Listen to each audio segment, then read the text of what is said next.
front of me is Samsung Galaxy M56 and today I would like to show you how you can turn on or off easy mode.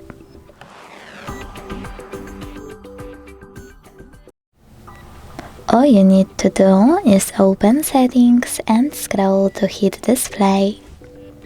Then scroll again to tap on easy mode. Use this switcher to activate it and adjust those two options however you want to.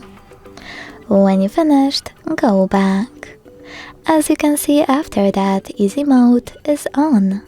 If you wish to switch it off, go back to the same settings and tap on the no blue switcher. Thanks so much for watching. If you enjoyed this video, leave a like, comment and subscribe. Bye!